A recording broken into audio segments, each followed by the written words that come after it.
Hello, good people of the internet. Welcome to the Famiriety Show, a place where we review games, play games, and talk about all things games. Tonight we are here breaking down what we've been playing and our game of the year conversation so far.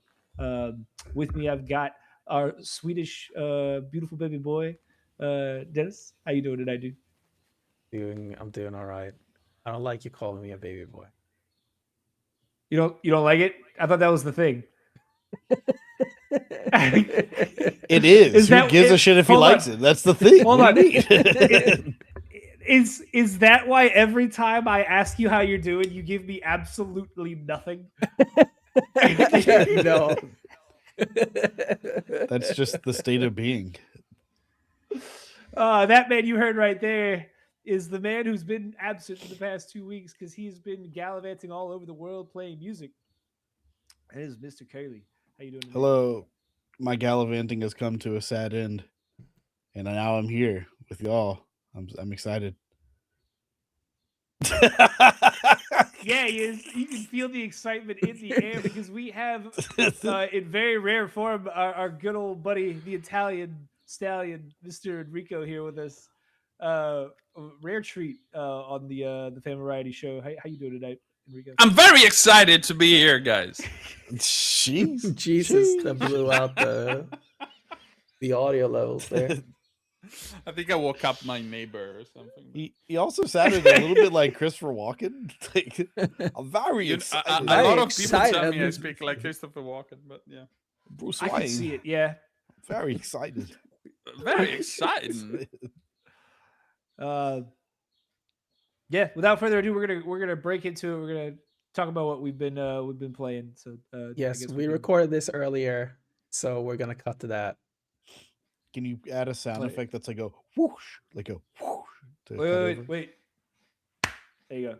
I got you, There it is. Dennis. Got you, Wow, dude. thank you There very you much. go. Transition now, actually. Early, can you do the Thanks, Ryan. whoosh again? While we're waiting for Curly, I know me and Dennis have recently talked about what we've been playing. Rico, can you talk about what you've been playing? Or Yeah, let me check quickly because I've been playing two things that I'm reviewing, but I think I can talk about both of them because one is already oh wow, out, which is the Seventh Guest remake, which is a puzzle game that came out in 1993, I think, originally, and ooh, they remade it, changing. It's a puzzle game. It's a narrative puzzle game set in a sort of a haunted house, but it's not a horror in any way, shape, or form. A very interesting game. The puzzles are really good. I appreciate the technique that they used for the cutscenes because you're not actually seeing cutscenes. What they did, I think, is film actual actors, like record actual actors doing the parts, and then they made a 3D model out of them. So you're kind of, it's very like a haunted house kind of experience, cutscene wise. And it's a very good game. I think I'm going to give it an 8 or 8 plus on the website. And I'm You can stop your screen share, by the way. Oh, nice. I can. I think I can talk quickly about Detopia, which I'm reviewing. Interesting game. It's sort of a life sim with puzzle elements as well. Really good. Kind of strange narrative wise. Very interesting narrative wise. I'm playing 1000 times resist. I'm not understanding the narrative a lot, but I'm liking it a lot, which is a kind of a strange sentence to say out loud. And I'm trying to push forward with Clair Obscure. I think I'm at the point in which it finally is clicking. Um, all the personality that the characters are sorely lacking have been probably all reserved for Eskia, which is the only character I actually like in this for now. But I'm trying to push through and see if it actually is clicking finally. Um, I'm seeing a couple of things that weren't talked about when the game originally came out. in terms of shortcomings. But yeah, I think I'm still liking it. I started Monster Hunter Wilds. I'm using it as sort of game as a service, so half an hour every day, more or less. It's still not clicking, but I'm gonna try and push through all the same. And I think that's it. Actually, I'm playing something on. Oh yeah, I'm playing Pocopia on Switch. Ooh, Um, man, that dude's l- gaming. Liking that a lot. I think the first day that I booted that up, I spent 8 hours on it, and then I realized the 8 hours had gone by. So that usually speaks um, on the quality of the game for me. So yeah, I'm gaming a lot, but I'm trying to keep up with both new games and the backlog. Very nice, man. That's a lot of games. How do you juggle all that? He's unemployed. I'm unemployed, and Jesus.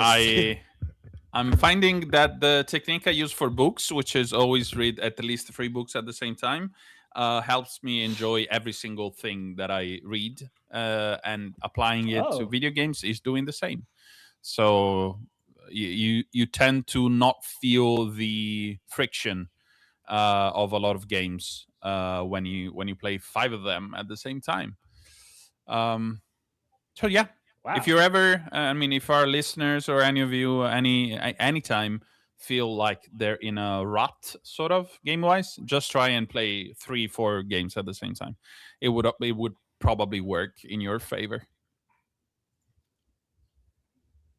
That interesting. I might have to try that out. Yeah, it I works. uh Curly, you wanna tell us about the fox? Was anything burning? Yeah, currently.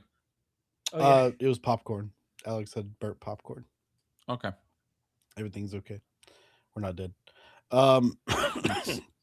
are we just talking about games we've been playing? Yeah. Yeah. Currently between like 3 games right now. Oh my god, I'm sorry. The game of like try not to die of illness. That's a game we've all been playing, I think. Yeah. I'm still working my way slowly through Saros. I don't remember the last time when we reviewed it where I was, but I'm like one area after that. I haven't played it in like probably a month or maybe at least a few weeks. I still want to. It's one that's like kind of slowly slipping away, but it's like one that I really want to finish before the year's up. So I do plan on still coming back to that. Mouse PI for hire. I've shot it with a bullet. I'm done. I wanted to come back to it, but Sad. I'm not gonna finish that one. But I have been playing Mina the Hollower, which Ooh. I made Let's my go. tour game while I was traveling. I made that the game that I was playing and probably sunk about 9 or 10 hours into it. And it's an interesting one because like it is extremely designed similar to Shovel Knight, where it's like in your brain you're like, oh man, this could have just been on this old hardware. Like it feels like you're playing an old like Game Boy game or GBA game somewhere in between there. But like it has so many like modern sensibilities. The combat is very like Souls inspired, and I just love the vibes of it. I love the art style. I love how it is like all like just brutal, gritty pixel art, and it's like very gothic, and the character interactions are really funny actually, which I didn't expect. Like there's a lot of dialogue in the game, and movement in it just feels so good. Like Mina's main traversal is like your basic walk around. You got a weapon of choice. You got a few different weapons, but um, your typical like Zelda combat where it's like it's not that deep, except it is in this game. But like there's also like this digging mechanic where the core of the game isn't dodge rolling like a Souls game. It's like it's digging under the enemy or and moving and traversing underneath the ground. So you like Yeah, hollowing. Yeah, exactly. You're hollowing. You're digging under to get behind an enemy or to evade them, or like you jump over attack. It's just like super satisfying to play and move around as the character. Um, it's hard for me to say like whether it's gonna be my game of the year right now. I love it so much. But like right now, I still feel like Resident Evil has the edge on it just because of production value. Like I love the modern pixel art and stuff, but it's just like there's there's an extra level that I appreciate about Resident Evil, but we'll see when we get there. But then I've also been playing StarFox, which is the remake of StarFox 64, and it is straight up 1-to-1 gameplay level wise remake. The differences here are the obviously the character designs, which we talked about. And there's a lot more story and context in between missions and levels. Uh to like I think a strength of the game. I think it helps flesh out the characters and the overall story because like Dennis, you and I have talked about Star Fox ad nauseum and how it's like actually one of like Nintendo's most like story driven games somehow, even though there's not that much there. This kind of puts it there where it does give you more. Um it plays perfectly. Like Just it on that note, like it is really funny how we talked about that, and then they announced this remake and went harder on the story. Yeah, it really did. It that's like the key difference between them. The gameplay, if I was to guess, it feels identical but tighter, and there's no more like slow frame rates on certain things. Like the game performs incredibly for like Nintendo hardware. It looks visually probably their best looking game, I think. Maybe like Metroid Prime 4 would have some areas that probably fidelity wise are better, but this is such like a smaller scope, like that I think it can got to get away with it. It's gorgeous to look at. It's so much fun to play. The character designs honestly grew on me a lot. Where it's just like those are my guys, you know what I mean? Like the voice acting leaves a lot to be desired, I still feel like, where it's just like it's so weird that it does stay 1-to-1 to a 64 remake, but they have dialogue changes, like where it's like instead of like Fox saying some cheesy shit that's like, sorry to jet, but I'm in a hurry. He's like, sorry to jet, but I've got other places to be. And it's like, why didn't you just say the line? Like, what are we doing here? Why just say the fucking thing? And like sometimes they do just quote the line, but the delivery is never as good as it was in 64. So like, I've heard interesting things about that, where like people like the differences between people who played the original or who didn't. Like, and the people who played the original miss the old dialogue and think that's better, mm, but the people who haven't say that the dialogue is fantastic in this game. yeah, I mean, I'm it's interested to see still where the I fall on it. same.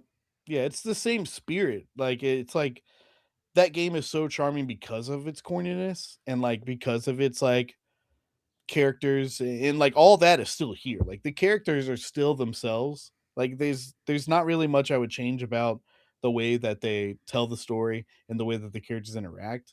It's just simply this is a remake of a game with some of the most quotable lines of video game dialogue. So it's just weird to have that changed. You know what I mean? And yeah, like I Yeah, think if you're new to the series, it would work perfectly fine because it is still in the spirit of it. But I do think the deliveries are a little lacking. I do plan on still giving a full review because I'm not. I've beaten the game several many times now on all the routes, but I'm not. I have not unlocked expert mode, and I'm gonna jump into the multiplayer before I give like an official review. But so far I'm extremely high on it. And honestly, like it's like maybe that's gonna be my game of the year when it's said and done. I don't know. It'd be kind of crazy. Star Fox remake makes it up there, but I mean, I adore Star Fox 64. Like, I mean, that's one of my favorite games. So I could easily see somebody buying this and being like, "Oh man, that's it." But like, you really have to like dig into what the game is. It's very arcadey. It is very much a product of its time, where it's just like if you're not a gamer that like goes through a campaign and like and sees like things to go back and accomplish or resweep, that's probably not for you. But like if you like arcadey styles, getting high scores, completing objectives of levels you played, I'm into that shit. So like that works for me. But if you're not, maybe not for you. I saw something about the performances in the remake, which is that like the corniness of the original Star Fox was a product of the localization, Mm-hmm. and that this remake is more in line with the Japanese original of Star Fox 64. Interesting. Interesting. Um, yeah, because the and I mean there are some iconic lines, and I like that they didn't. I haven't played the game yet, but I from what I've heard and stuff like that, I like that they didn't feel like they had to do that again.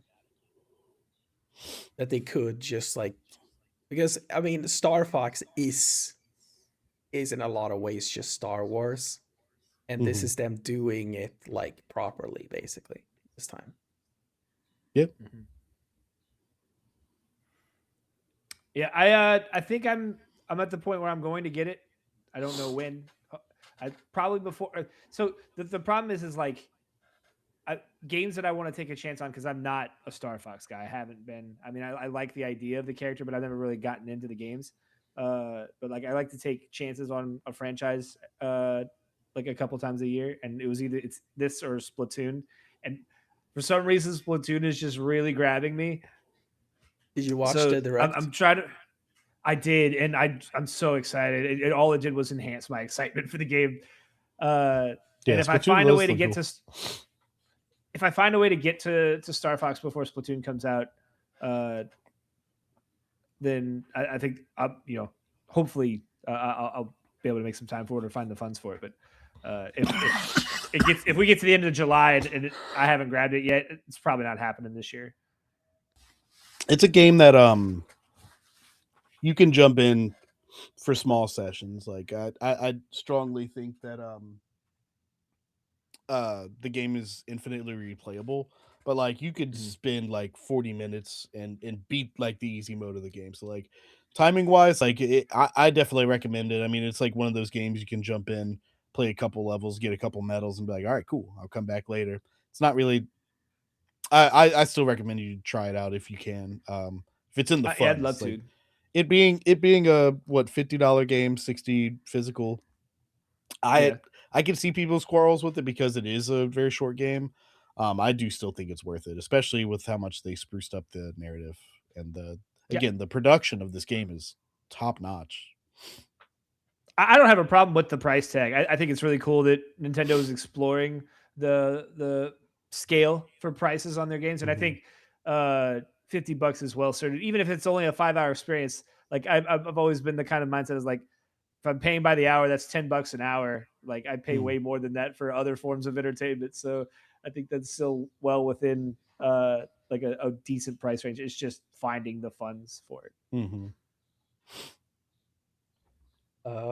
Yeah, I've been playing two things. I finished Yoshi and the Mysterious Book.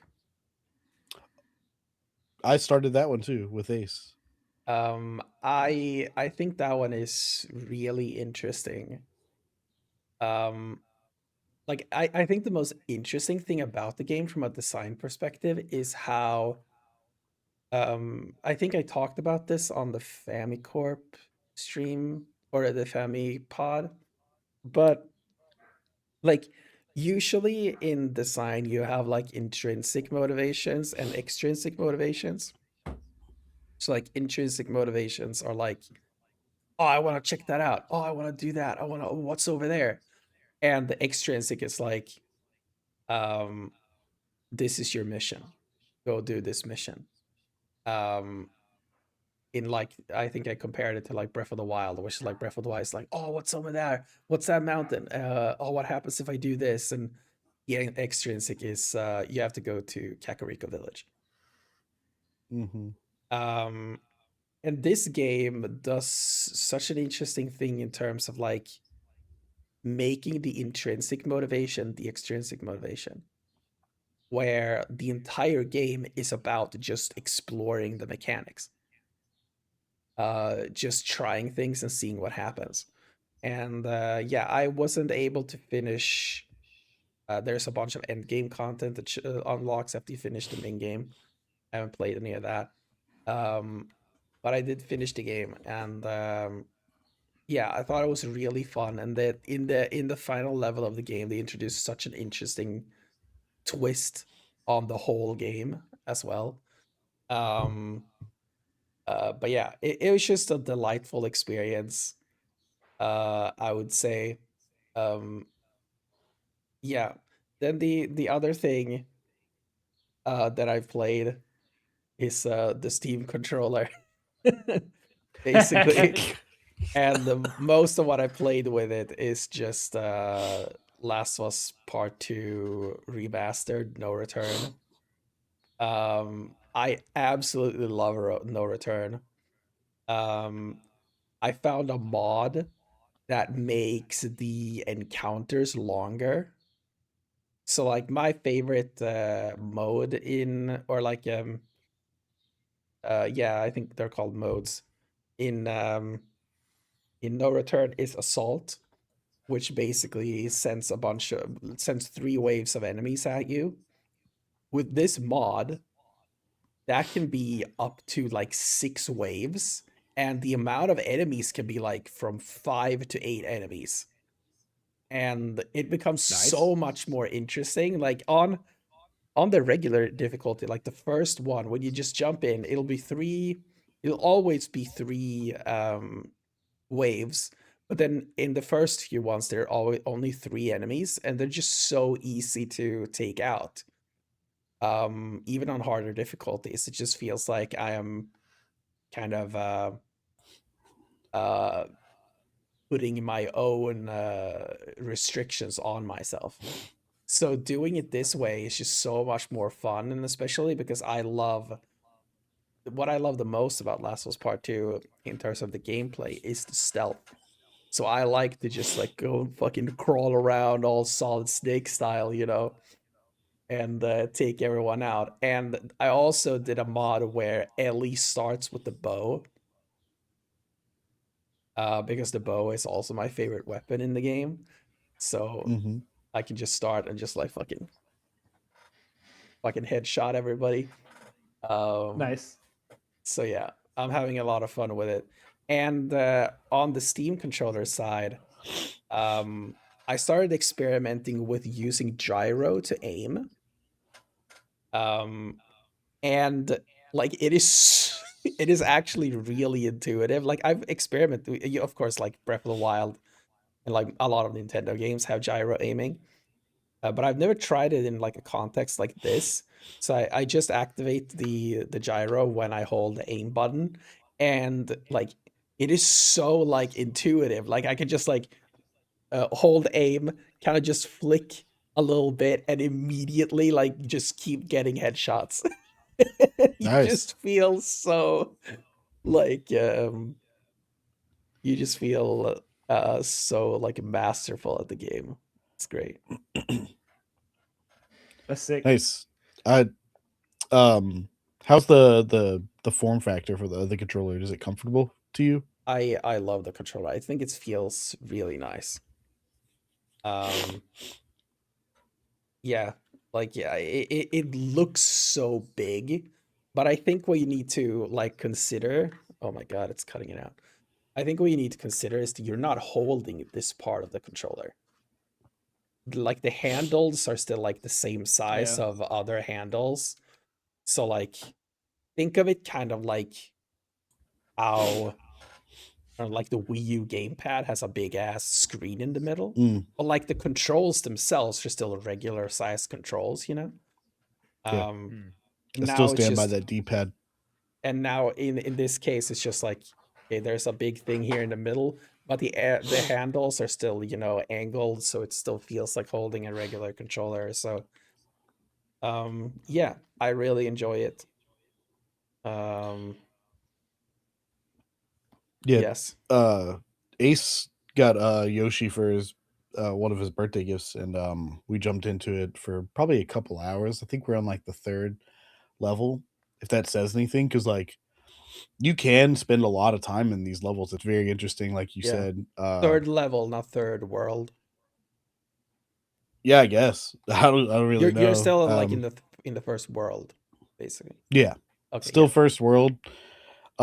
But like the game kind of entices you exactly like you said to explore and stuff, and like it's really cool because Yoshi's moveset's not that crazy. It's very similar to other Yoshi games, but the way that things interact with this moveset's very fun. And like there'll be things that like you do the first level and you're like, okay, cool, I kind of get it. The book tells you to do things and you kind of do them, or it gives you hints as like, yeah, I wonder what happens if you did this, and then you go do it. But then the next level, you start doing things and they start combining like different enemies or different, not even enemies, but like different animals in the whatever the world is. And you start to learn like, oh, if I do that to this guy, this happens, and then you can go back to the first level, do that, and it's like it's really, really fascinating as just like a concept for game design, I think. And um, for Yoshi games kind of being quote unquote baby games, it does take a lot of thought and experimentation.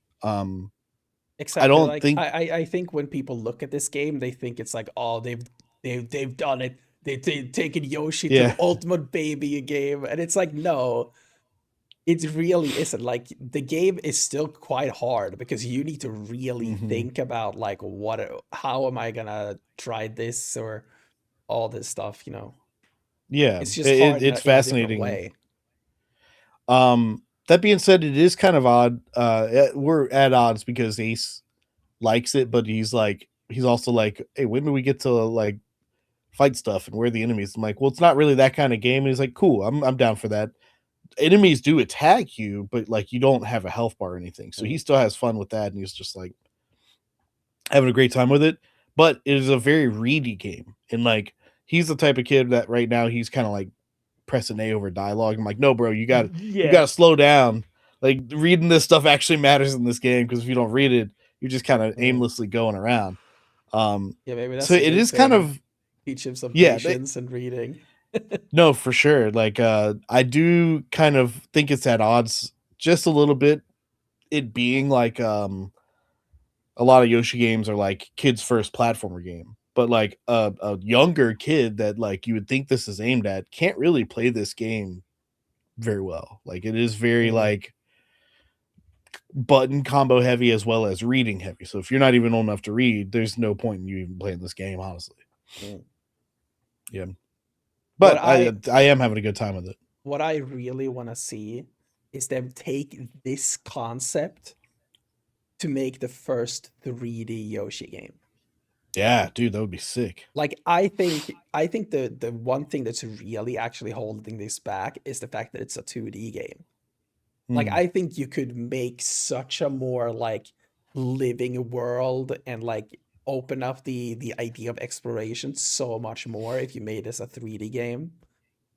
Um And I also just want to see them take the idea from the Mario Galaxy movie where Yoshi swings with his tongue.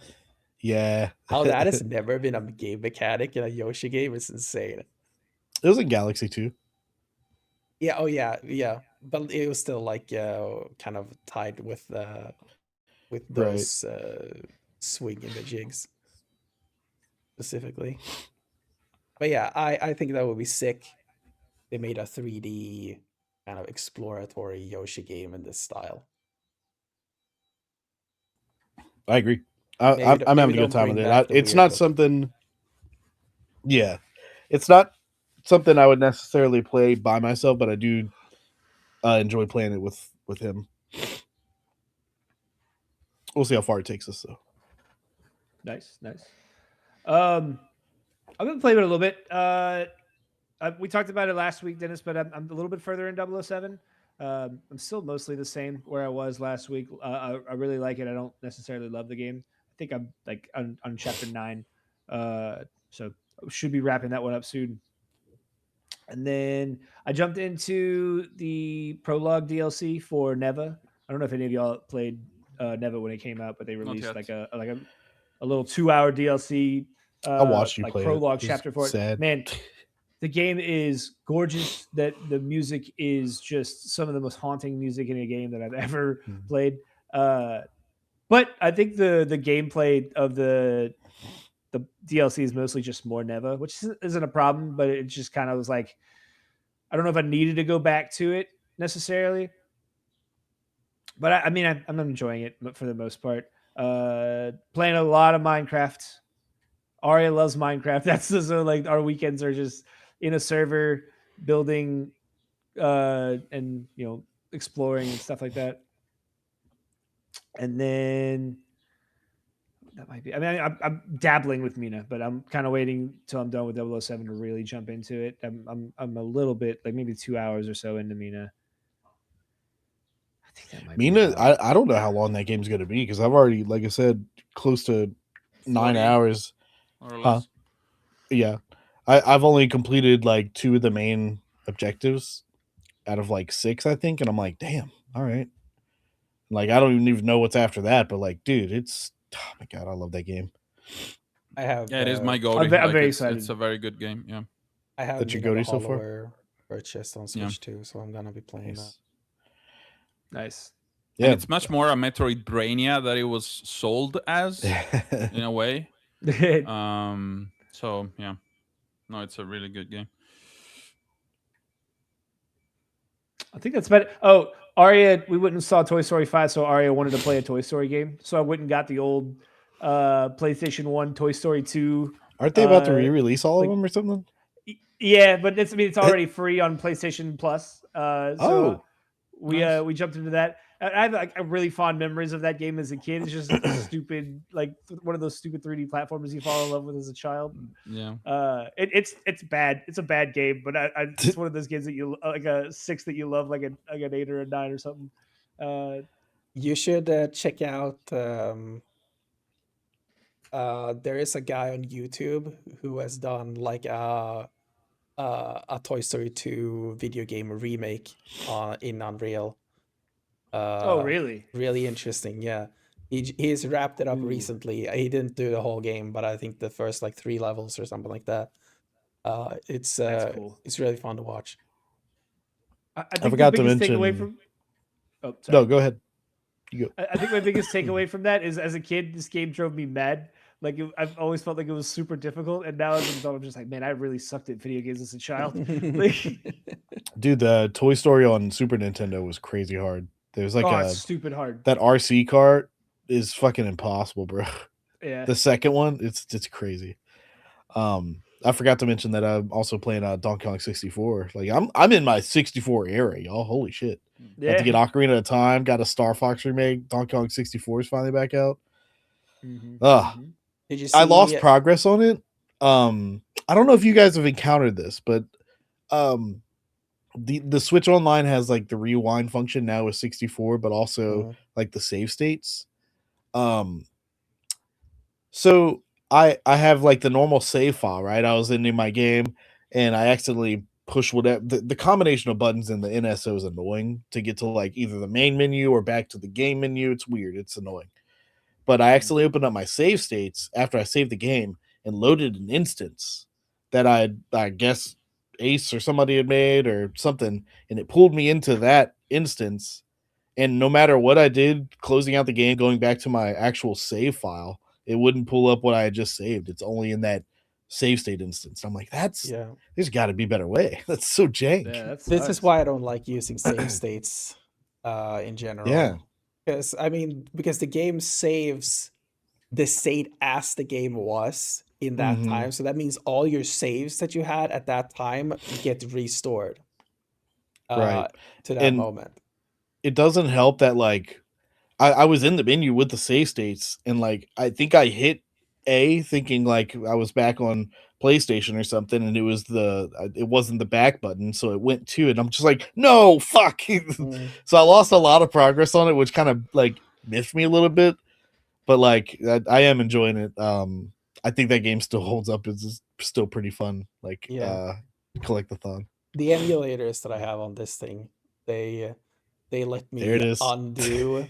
You can There- undo a save state if you make one, Oh, that'd be which nice. is pretty nice. I don't even Uh, use them. Like Yeah. that's the most annoying thing. Like I didn't even mean to.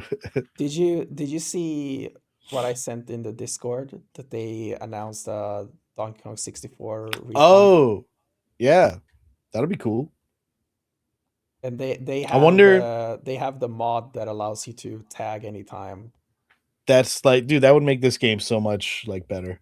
Being able to switch Kongs on the fly, like that would be amazing. Should play it. I also played a demo for The Adventures of Elliot and his stupid hat. Life of Uh, Elliot. Stupid. and I would really like to find time for Square- that game, but I'm not. Can you imagine if the Enix game ass was title. called like Life of Elliot and his stupid hat? It's really beautiful. The combat's really fun. It's a really cool Zelda like, but I don't know if I'm gonna also it won't look. It didn't review well, and it won't be nominated for anything. But the music in that game is the best soundtrack I've heard so far this year. It's incredible. Wow. Square Enix. If I ever do a video essay on this channel, I want to do something on why Square Enix soundtracks are so different than everybody else's. It's Huh. ridiculous. Yeah, that's it, it's funny because like we've got like Mina now, which is also kind of like a Zelda like, and like the combat is so much better than Zelda that it's gonna be kind of like hard to go back and just like now I'm just like slinging my sword, but like the combat in Mina is so fucking good, y'all. Like, oh my god, so satisfying. I just want to go play Mina now. I can't wait to jump into it. I need to finish. I'm either gonna look. I probably either I need to finish Double Seven, but I really don't want to. I really just want to play Mina. Bro, it's so good. What do you mean? It's good. It's really good, but like it's not. I don't know. It's not Can you what I was hoping. it what was going part to of the be. game are you in right now? Can you explain the environment?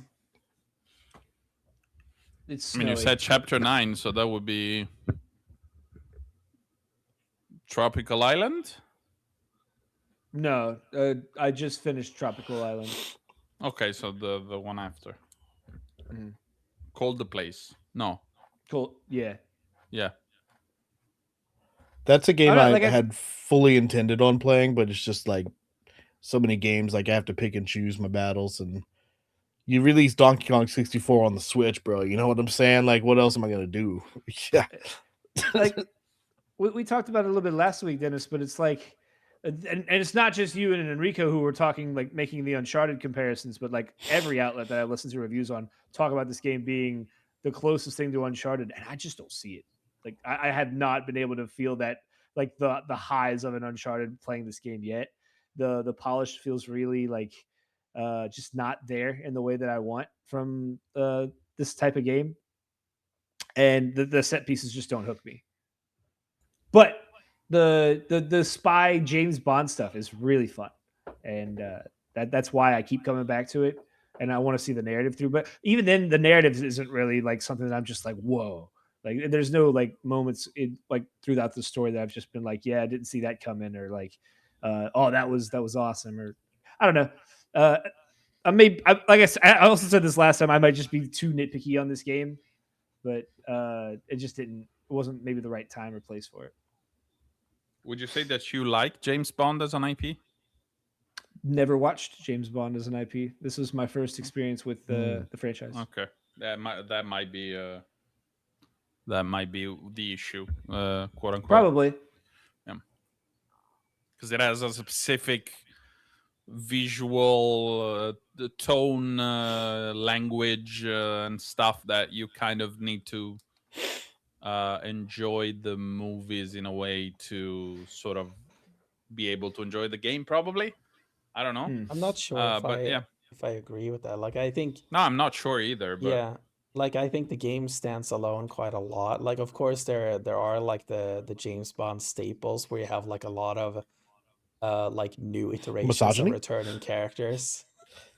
Mm-hmm. Misogyny, I don't know. I think they're actually Yeah. fairly, even though no, that's there.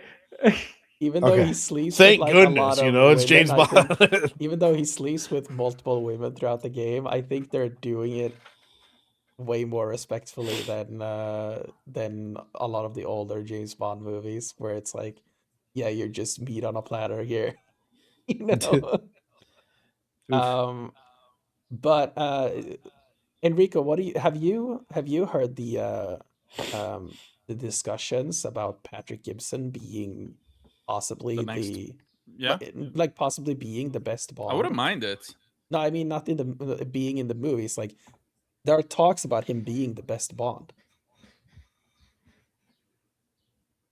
I would not agree, but it is a pretty good Bond. Yeah, Who's I your feel like favorite Bond? Craig, but Craig. just because same. the Bond franchise has always Yeah. been both a reflection of the times and a response to whatever the movie before the last one was, in a Mhm. way. So the Craig era shows both like the Bond franchise and James Bond as a character at its best and at its worst, and I really Yeah. like that up and down. It Um, is not a like coincidence that the best Daniel Craig movies are the first, the third, and the fifth. and the fifth, yeah, Yeah, not the second and the fourth, because those were the ones Which where one they were is like, ah, this is Skyfall? the worst one. That's third. the third one. Okay, I like It's that. It was Casino like, Royale, Quantum of yeah, Solace, Skyfall, Spectre, and No Time to Die. yeah, it was like I didn't know he had that many movies. Casino Royale is considered one of the best Bond movies of all time.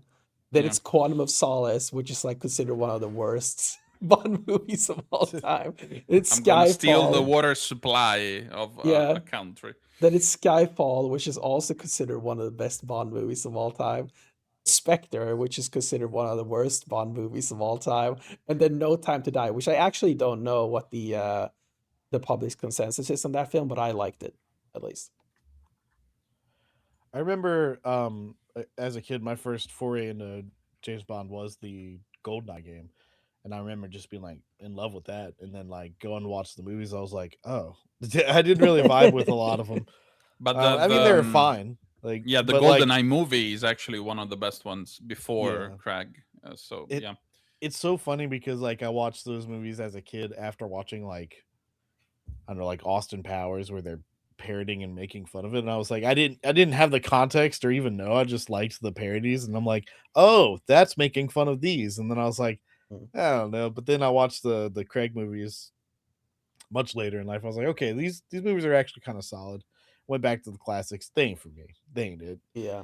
I don't know. There must have been a I don't place and think they're time or gonna. something. Yeah. Like they just don't do it for me, bro. I some watched are really good though. But yeah, for the times, not for now. Yeah. I watched a video about the Bond game, which is called like uh the thing like 60 years of Bond movies failed to do, and this game did it best. Like, and he talked about like how all the Bond movies have this formula that prevent them from actually exploring Bond as a character, and how First Light actually managed to do Mm, that. And the reason why was time. And that like Patrick Gibson has had technically more screen time than Daniel Craig had through 5 movies, like Oh, interesting. already. Yeah. Wow. So That's how games are, though. You spend yeah, so much time with the Yeah, characters. exactly. But so I feel like they could bring in Patrick Gibson as the new movie Bond, and like just keep doing the formula where it's like it's just a Bond movie. Like just in like the overarching narrative of this canon of Bond, like the movies can just be one of those fun adventures. And then like IO Interactive keeps developing the character in the next game. And like Huh. yeah, so like you have like the first game, you have First Light, and then you have fucking Second Light, or whatever the fuck they're gonna call it. And then here in the middle you have like one or two Bond movies that are just like some adventure, you know. Do you I think think that that could really that work. do you think there's enough like actually for James Bond to do to be in movies and games and still be the same canon? Like, I don't know. Yeah, I think so. They're gonna keep finding new yeah. ideas, and they can Yeah. always recycle old ideas again. Like True. Yeah. Like I think there are a couple of the Craig movies that are like in some ways remakes of old Mm. Bond movies. So Especially seeing that Mission Impossible is supposed to be done. So I don't think, are they making more Fast and Furious movies? I think Like the Eventually. last one is in development hell.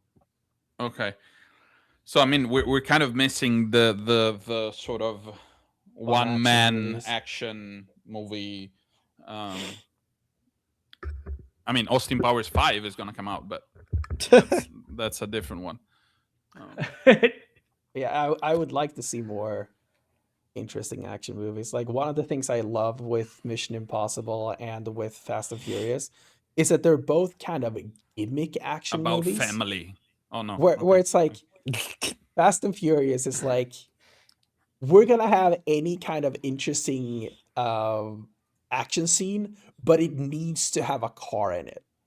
Like that's the gimmick that every action scene in a Fast and Furious movie has. And that's kind of why that spin-off Hobbs and Shaw was like less interesting because it didn't really have the car aspect anymore as much. So And funny. then Mission Impossible, the gimmick is like I'm gonna go watch Tom Cruise almost kill himself on screen again. And that's the gimmick. Like the gimmick there, it's like he did this shit to some extent in real life. And that's that's the fun gimmick of that movie. And yeah, I would love to see more just like gimmick action movies come back. I'm down for it. Like let's do Fast and Furious with boats. It's gonna be the next FromSoft games, yeah. probably. Like I've always pitched like the funniest Fast and Furious movie would be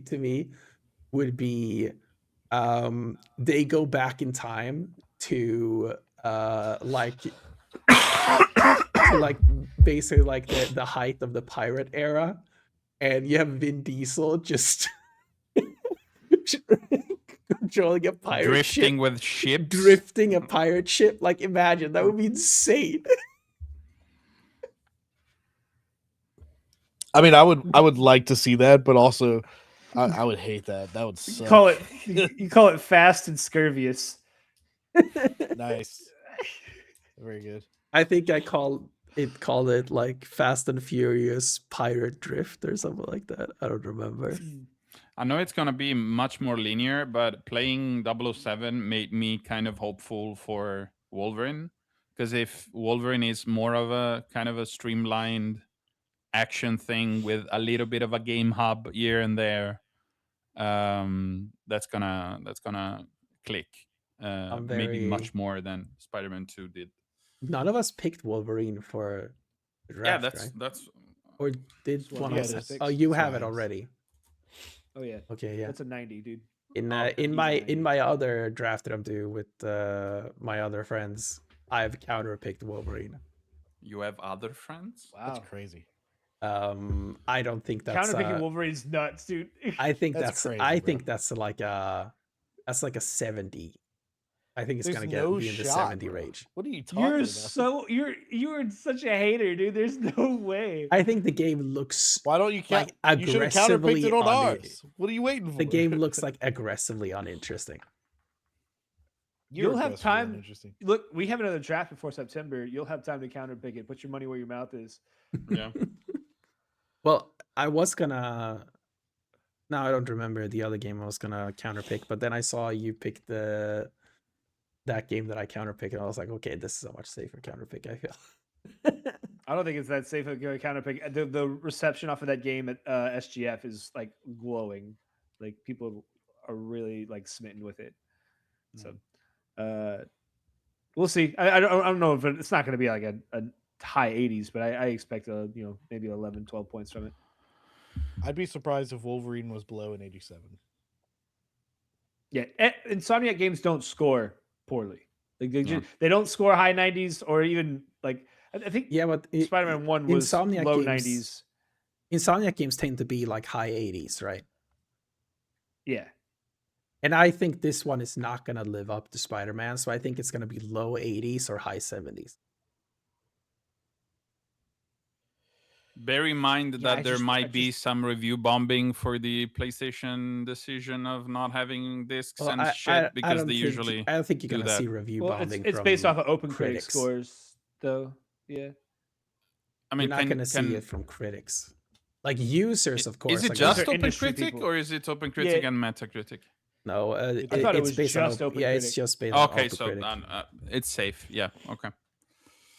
Yeah, there are no user scores in the count, so yeah, I mean, Yet. yeah, like you can definitely see God, that would you're gonna suck. get some shit from users or whatever. I don't get no one has ever given a shit about user scores. I think Wolverine is going to be one of the 6 at the end of the year. I feel like I firmly believe No, that at this point. I do not think. I don't think You mean so. GOTY nominee? Yeah.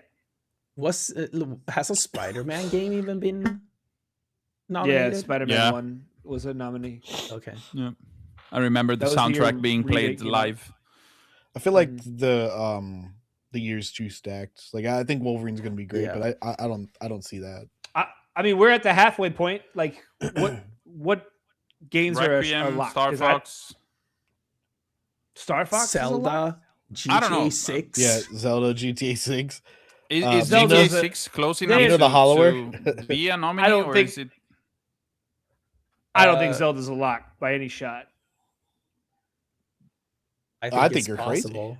If it, I think that, like, not a lock without seeing more of it at first. Like, they could still make the wrong moves. If that game is just a 1-for-1 remake, the things that Dennis gets flack for saying, the game's going to get flack for as a modern release. A If this isn't 1-to-1 remake reima- of the highest scoring game of all time. yeah, but it's gonna be Sure. what Ryan But is it's- saying is that those flaws that like some of the more critical people like me can see, I think are going to shine through in a modern remake if it's just a 1-to-1. unless it's a reimagining. Which, if it's a reimagining, I agree, it's on the podium. Hmm. But if it's not, if it's a 1-for-1, I don't think it makes. I don't think. I mean, StarFox I say is a 1-for-1, but it's not. Like they have Yeah, quality but of life it is from a improvements. gameplay perspective. Yeah, I And think that's what Zelda. it It's is- also a different type of game. It's an It's arcade also, shooter, like on rails. Like it. It's worth noting that Nintendo has never, like, every remake Nintendo's ever made has been a 1-to-1 gameplay remake of that game. Right. There's gonna be Um, fixes here and there, but it's gonna be essentially the same game. I think. Yeah, but I think Mm. there is like a real situation where this is a reimagining. It would be the first time Nintendo has done that. Of course, we don't know yet, but like I think the teaser that we saw already has like some like genuine changes where it's like his hut looks completely different. Of course, that could just be an art thing, but I got and like with the voice acting too. Like I'm getting Yeah. the vibe that this is something deeper than we've seen before from Nintendo.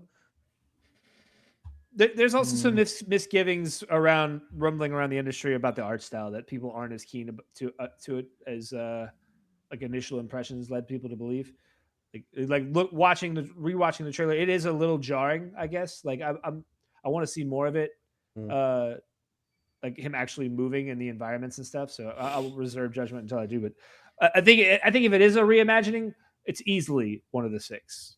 But I think if it's 1-for-1, there 1-for-1 remakes don't typically get GOTY nominations. Yeah, I don't think they. Well, I actually don't think there are any rules, but they don't tend to get nominated anyway. There are no rules. And yeah, I mean, the Dave the Diver was an indie game. Yeah. I mean, Claire I think it's interesting. Well, that was actually. I think it's interesting. Is GTA 6 actually a lock? Because yeah, the does it cutoff come- is November 15th, I think. So it might not Exactly. be eligible for this year's GOTY. I think they would waive the rules for GTA 6. Yeah. No, because But here's the it thing. takes the focus away from existing games that actually would merit the GOTY nominee. I don't think. Here's they the give a question fuck. for you, It's though. GTA 6.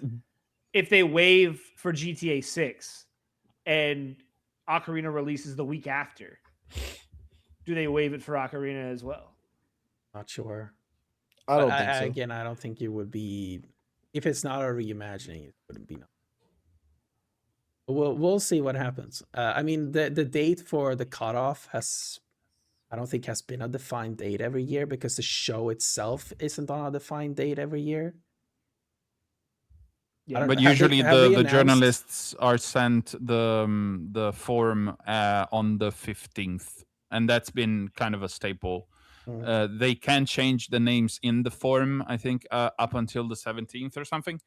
But usually the journalists are sent an email on the 15th. I do think we will see GTA 6 on the show. I think they're gonna get it up there somehow, but like I think it would be such a glaring miss if GTA 6 is not in the show. Nobody would because nobody would But let they them hear just the end of it. they just want one more best like most anticipated game award, because it's either that or it's the well, GOTY. it would have been It can't be released by both. the time the show happens. It can't be most anticipated game anymore.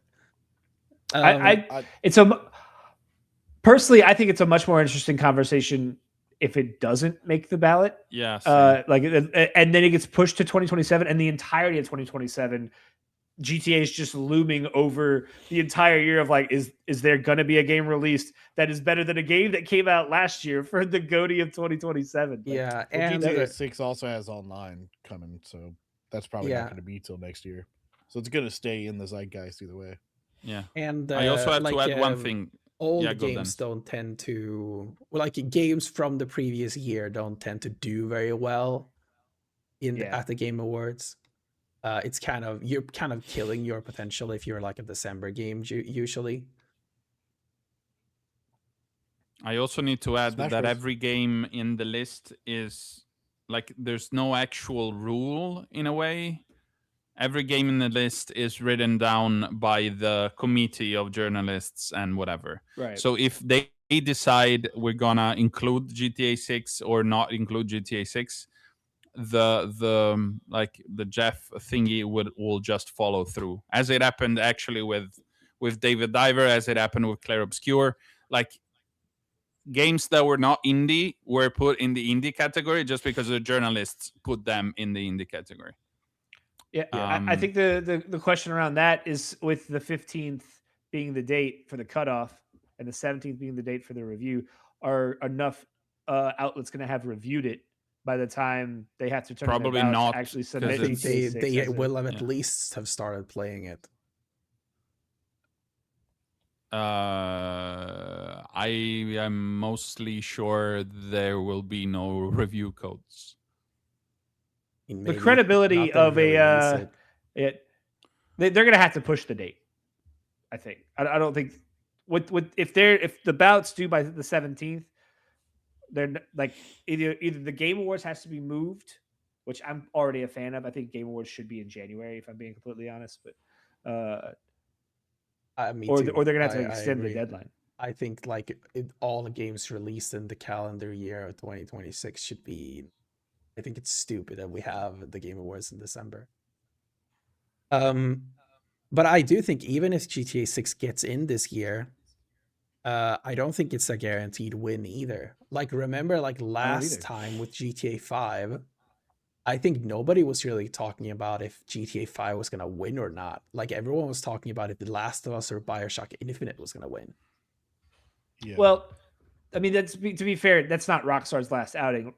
Red Dead felt like a shoo-in the year it was announced, and then we had a God of War 2018 come out. I don't know if there's a God of War, but what I mean by that is that GTA is this like juggernaut in terms of pop culture and sales, and that like it doesn't really translate to critical acclaim within awards shows usually. Yeah. Even though the games, I mean, it's going to still be nominated. Is the thing. Like, exactly. I don't think it's a lock to win, but it will be one of the 6. Yeah, exactly. But yeah, I would say I the agree. 6 games. Let's see. I think we're seeing Requiem. 100% seeing Requiem. I think maybe Pragmata. No, I think it's possible. I don't think Pragmata's on the list. I think it's possible. So Yeah, Pragma is what, an 007. 87? Yeah, I mean, I think it's possible. I don't see Pragmata. Mhm. I think it's just too stacked. GTA 6. I think 007's on the podium as of now. I think there's enough games coming out that it could get knocked off before the end of the year. Like Resonant or Onimusha, one of those, you mean? Resident, Onimusha, Wolverine, E-Day. I think if E-Day is what Xbox wants from it potential wise, we could see that be Xbox's like first chance at a GOTY dom. But I don't see Day as a GOTY nominee yet, but we'll see. I mean, Ocarina, of course, we're talking about it. It depends on the release date for that. But I think Mina's up there. I think Mina. Oh, Phantom Blade Zero. Phantom Blade Zero is going to be on the podium. I don't know. Yeah, Mina for best indie probably. I don't. No, I think probably. Mina gets Game of the Year. Not wins it, but is going to be nominated as one of the 6. That would be very nice. I think Phantom Blade I think it's still the highest reviewed game of the year. Yeah. Phantom Blade Zero has a big big uphill climb because people are kind of getting tired of Asia games. Like the term Asia slop is like actually real at this point, where everyone keeps making like that era of games set in Asian countries. I think the talk around that game is so much different than the I don't know. Black Myth Wukong or Wolong Fallen Dynasty. I have literally never heard anyone talk about that. I hear people talking about Phantom Blade like it's like the next coming of Jesus, dude. Like every podcast I listen to talks about Phantom Blade Zero like it's the GTA killer. That is insane. That's a bubble crazy. deluxe right there. That is. I gotta say that at Gamescom last year, it was the longest queue of the conference, like for the regular people as well. They had so many appointments that they had to open up a different side of Gamescom just to let more people play it and more journalists play it. So it is very hyped in general as a game. It's my most anticipated game. I've literally never seen anyone talk about this game. That is not a reflection of the success it might have, though.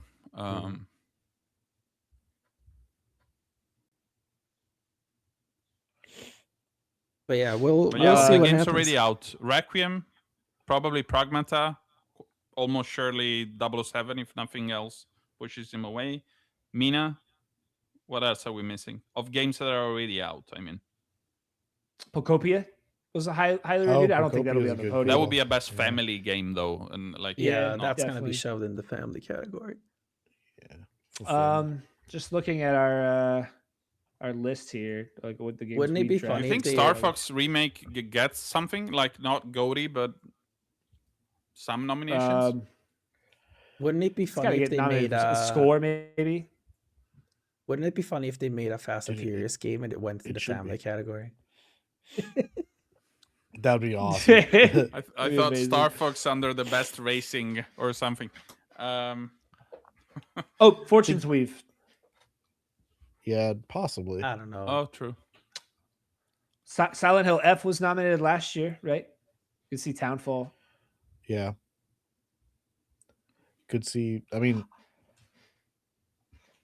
my game of the year so far is Saros. So, like, I don't think that's going to get nominated. I can see Saros get nominated because I think it could get nominated for best game because, we know that the group of people that vote on these things is very biased toward high budget Sony games. I mean, that would be more reason for Wolverine to sneak in there. Yeah, I just don't think Wolverine is going to be it. Yeah. Well, we shall see. I think let's go ahead and wrap up. It's good talks, good discussions. We'll revisit the game of the year conversation a little later in the year. But anyway, thank you all for joining us. Oh, I'm sorry, I am not the host tonight. Enrico. No, we're done with that part. Yeah, you are the host now, Ryan. Oh, You're the captain thank now. You all, thank you all for joining us tonight.